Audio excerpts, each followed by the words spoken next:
दोस्तों, जैसा कि आप जानते हो, हम सब एक दूसरे से अलग अलग हैं। हमारी थिंकिंग, हमारे इंटरेस्ट, हमारे ड्रीम्स और यहाँ तक कि हमारे फ्यूचर प्लान्स भी एक दूसरे से बिल्कुल अलग होते हैं। और ये फर्क हमारी फाइनेंशियल कंडीशन में भी साफ नजर आता है। जब भी हम पैसे को समझ लेते हैं तो हमें यह पता चलता है कि हमें पैसे के साथ कैसा व्यवहार करना चाहिए, जिससे कि हम पैसों के हिसाब से नहीं बल्कि पैसा हमारे हिसाब से चल सके और हम इस पैसे को इजीली मैनेज कर सकें।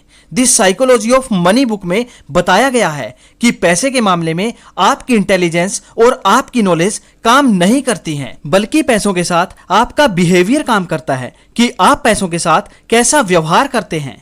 हर व्यक्ति का बिहेवियर एक दूसरे से अलग होता है और अगर आप अपनी लाइफ में ग्रो करना चाहते हो तो आपको अपने सोचने के तरीके पर फोकस करना होगा। पैसों के मामले में कामयाब होना इस बात पर डिपेंड नहीं करता कि आप कितने पैसे कमाते हैं, बल्कि इस बात पर करता है कि आपका दिमाग पैसों के बारे में क्या सोचता है। आपका पैसों के साथ बिहेवियर कैसा है, आपका बिहेवियर व आपकी सोच ही ये डिसाइड करती है कि आप पैसे को अच्छे से मैनेज करेंगे या फिर ज्यादा से ज्यादा कमाने के बाद भी पैसों के साथ आपका रिलेशन खराब रखेंगे।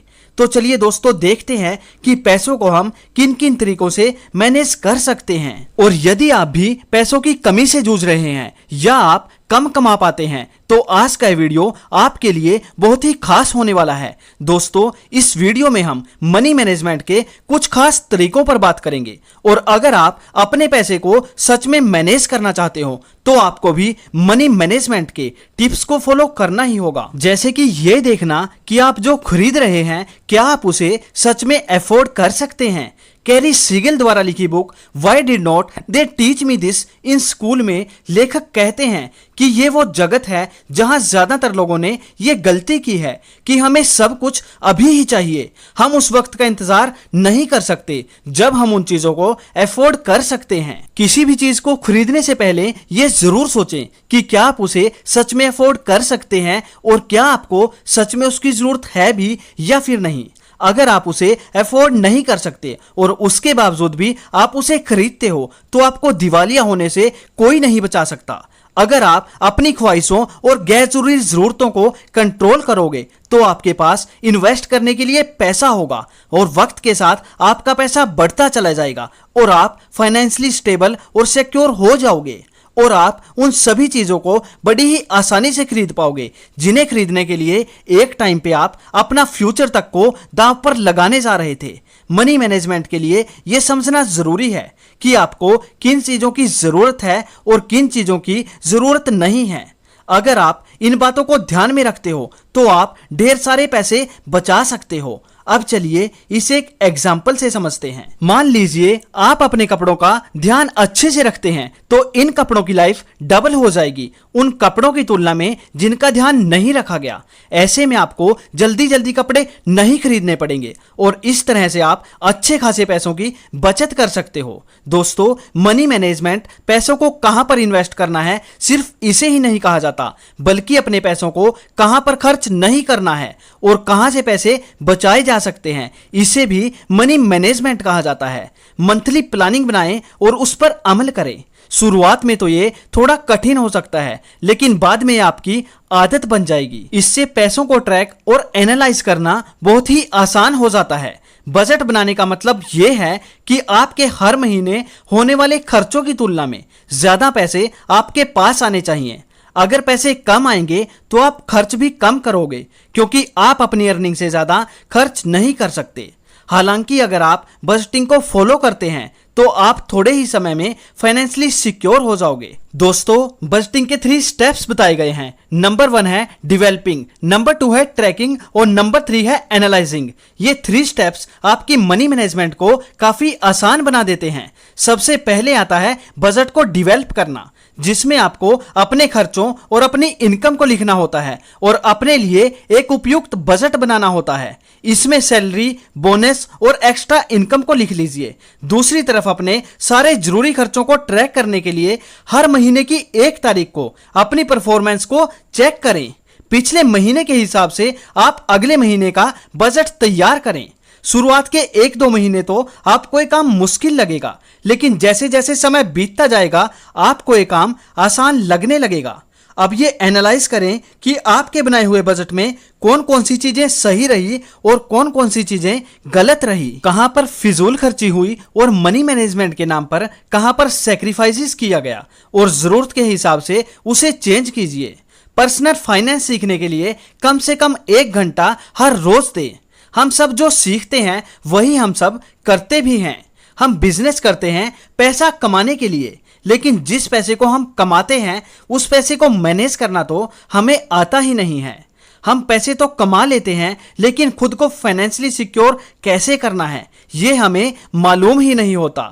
इसलिए अपना कुछ समय पर्सनल फाइनेंस सीखने में जरूर लगाएं। इससे आपको ये रियलाइज होगा कि आपको कितना वैल्यू मिल रहा है और आप 1 घंटे से भी ज्यादा समय देने लगेंगे। अब सवाल ये उठता है कि आप पर्सनल फाइनेंस कहां से सीख सकते हो? तो इसका जवाब है, शुरुआत में तो आप फ्री रिसोर्सेज जैसे कि इंटरनेट और यूट्यूब वगैरह से ही इसे सीख सकते हो।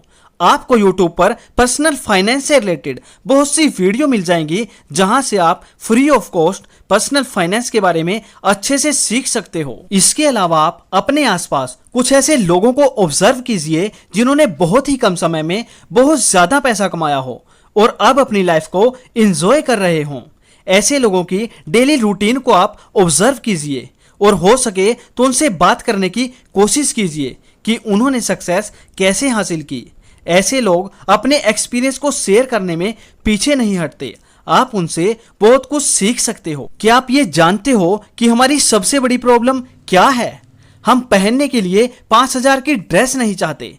हमें इस बात से कोई फर्क नहीं पड़ता कि हमारी बॉडी पर किस ब्रांड का कपड़ा है, बल्कि हम तो बस अपने आसपास के लोगों को ये दिखाना चाहते हैं कि हाँ, हम भी इतनी महंगी ड्रेस को अफोर्ड कर सकते हैं। हमारे फ्रेंड सर्कल में जिसके भी पास सबसे ज्यादा ब्रांडेड चीजें होती हैं, हम उसी इंसान से कंपैरिजन करने लगते हैं और हम ऐसा सोचने लगते हैं कि अगर उसने 3,000 की ड्रेस डाल रखी है तो मैं 5,000 की ड्रेस डालूंगा। मुझे तो बस किसी भी हाल में उससे ज्यादा अमीर दिखना है, फिर चाहे ये सब लोन लेकर ही क्यों ना करना हो। मिडिल क्लास के ज्यादातर लोग सिर्फ लोगों को दिखाने के चक्कर में लोन ले लेकर गरीब होते जा रहे हैं। वो हर छोटी मोटी जरूरत के लिए लोन ले लेते हैं।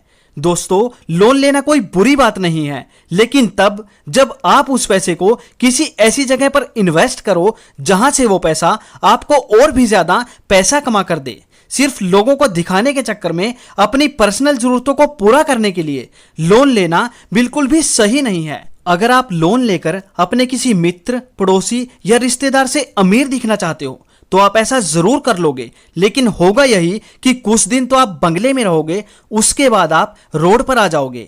इसलिए अगर आपको कंपटीशन करना भी है तो सक्सेसफुल लोगों की सक्सेस से कंपटीशन करो और खुद से ये वादा करो कि एक दिन आप भी उनकी ही तरह सक्सेसफुल और अमीर बनकर दिखाओगे। दोस्तों, आपने इस वीडियो में पर्सनल फाइनेंस और मनी मैनेजमेंट से जुड़े हुए जो भी नियम जाने हैं, अगर आप उनको ईमानदारी से अपनी लाइफ में इंप्लीमेंट करते हो तो आपके लिए कुछ भी मुश्किल नहीं होगा। आप छोटे छोटे एफर्ट से ही अपने मनी मैनेजमेंट को बेहतर बना सकते हो। तो अगर आज की इस वीडियो से आपको कुछ भी सीखने को मिला हो तो वीडियो को लाइक और शेयर जरूर कर दें। इस तरह की और वीडियोस देखने के लिए हमारे चैनल को भी सब्सक्राइब कर लें। दोस्तों, आज के वीडियो में इतना ही। मिलते हैं एक नई वीडियो के साथ, तब तक के लिए टेक केयर। जय हिंद दोस्तों।